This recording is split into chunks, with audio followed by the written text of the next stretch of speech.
Hello everyone, welcome back to my channel. Today we are going to learn the articles used by the nominative case. So let's start. As we know, in German there are four grammatical cases: nominative, accusative, dative and genitive. So far, we have already discussed nominative, accusative, and dative cases. Before moving towards genitive, first we need to understand or we need to learn the articles, whether it's definite or indefinite articles used by each case, used by nominative, accusative, and dative case. So, in this video, we will learn the articles, definite and indefinite articles used by nominative case. First, let's talk about definite articles used by nominative case. In German, however, the definite article has many forms. All German nouns are either masculine, feminine, or neuter, and they can be either singular or plural.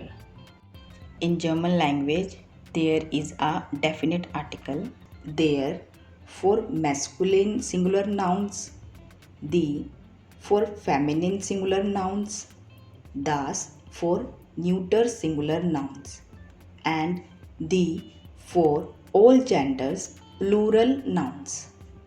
So let's do some exercise so that we can get clear understanding about articles, definite articles used by nominative case.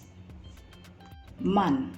Man is a masculine singular noun and we use definite article there for masculine singular noun. Let's make a sentence. Der Mann ist klug. Der Mann ist klug means the man is smart.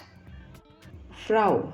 Frau is a feminine singular noun and we use definite article D for feminine singular noun.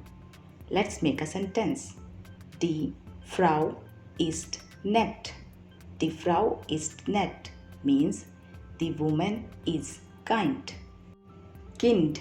Kind is a neutral singular noun and we use definite article das for neutral singular noun.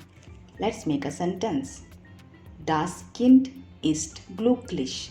Das Kind ist glücklich means the child is happy. Okay, let's do plural forms and we know we use definite article D for all genders plural forms. Männer. Die Männer sind klug.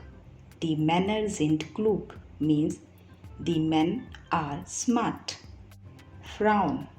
Die Frauen sind nett. Die Frauen sind nett means the women are kind. Kinder. Die Kinder sind glücklich. Die Kinder sind glücklich means the children are happy. Now let's learn indefinite articles used by nominative case. In German language, there is a indefinite article ein for masculine singular nouns, eine for feminine singular nouns, and ein for neutral singular nouns. Okay, let's do some exercise for clear understanding. Er ist ein Mann. Er ist ein Mann means he is a man. Sie ist eine Frau. Sie ist eine Frau means she is a woman. Es ist ein Kind. Es ist ein Kind means it is a child. So let's summarize with this table. Please give a closer look to this table. So that is all for today. Thanks for watching.